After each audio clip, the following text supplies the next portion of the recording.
இறைவனுக்கு நான் அடிமைன்னா நான் சுதந்திரமானவன் அர்த்தம்.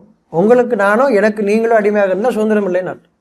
என் இறைவனுக்கு என்னை அடிமைப்படுத்துவதற்காக அவன் என்னை படைக்கவில்லை, என் சுதந்திரமாக இருப்பதற்காக படைத்திருக்கின்றான்.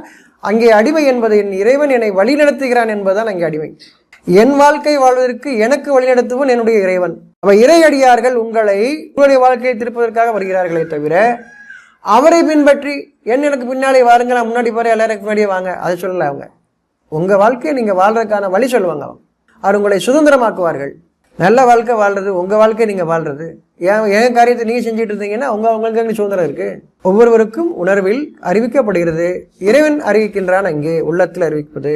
நீங்கள் இப்போ ஒவ்வொருத்தரும் உள்ளத்தில் அறிவிக்க செய்றீங்க. ஒருத்தர் உதவியா செஞ்சுட்டு இருப்பீங்க. பார்க்கும்போது யாரா அவங்க சொல்லிக் கொடுக்குறாங்க மாதிரி இருக்கும். எல்லாருக்கும் கற்றுக் கொடுப்பவன் இறைவன் தான்.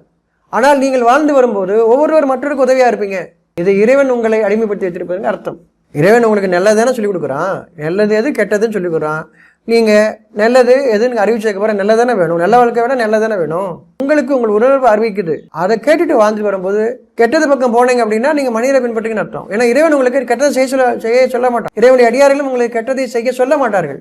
அப்ப எப்படி அவங்க ஏமாத்தணும்? இறை அடியார் இப்படித்தாயா சொன்னாரு அன்னைக்கு அப்படின்னு உங்களை ஏமாத்தணும். அவர் இருந்தால் நேரடியாக அவர்கிட்ட கேட்பேன். அவர் இல்லை. இப்போ அவர் பேர் சொல்லி எல்லாத்தையும் நான் சொல்லுவேன், நீங்களும் கேட்பீங்க. ஏன்னா அவர் இறை அடியார் அப்படின்னு அவர் சொன்னதெல்லாம் கரெக்டாக இருக்கும், நம்புவீங்க நீங்க. அப்போ இப்போ சொல்றவன் அவர் பேரை சொல்லி எல்லா பையன் சொல்லுவான், நான் நம்பிக்கிட்டு அவர் சொன்னதை நினச்சிக்கிட்டேன். சொல்றவன் பூரா அதிகாரத்தில் இருக்கிறான், செல்வத்தில் இருக்கான், செல்வாக்கில் இருக்கிறான்.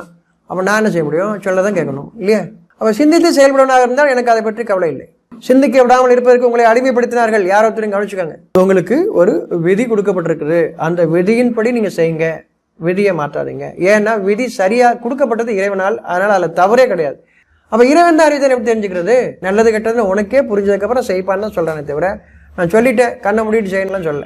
இறையடியாருன்னு சொல்ல மாட்டாங்க. நான் சொன்னதை அப்படியே செய்யணும், மறுபேச்சு இல்லாமல் செய்யணும் சொல்லவே மாட்டாங்க. சிந்திச்சு செயல்படுன்னு தான் சொல்லுவாங்க. அப்ப சிந்தனையில் அவங்களுக்கு அவங்க சொன்னது நல்லதுதான் தெரியும், அவங்க சொன்னது கெட்டதான் தெரியும்.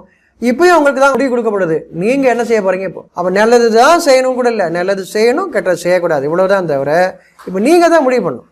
ஒரு மனிதன் இன்னொரு மனிதனை தான் சொல்வதை கேட்க வேண்டும் என்று நினைத்தால் நிர்பந்தம் தான் செய்வான். இறை செய்தியாக இருந்தால் எடுத்து சொல்வது மட்டும்தான்.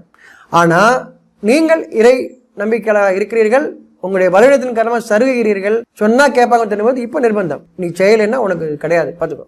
இது அவர்களை நேர்வழிப்படுத்துவதற்காக. அவங்க சொன்னா கேட்பாங்கன்னு தெரியக்கூடிய அவர்களை மட்டும் அப்படி நிர்பந்தம் பண்ணும்போது தவறுகளை தான் நீக்குவாங்க. அது யாரு குற்றம் பிடிக்க மாட்டாங்களோ, தவறா நினைக்க மாட்டாங்களோ, சொன்னா ஏற்றுப்பாங்களோ அவங்கள தான் அவங்க பண்ணுவாங்களே தவிர சொல்லுவாங்க.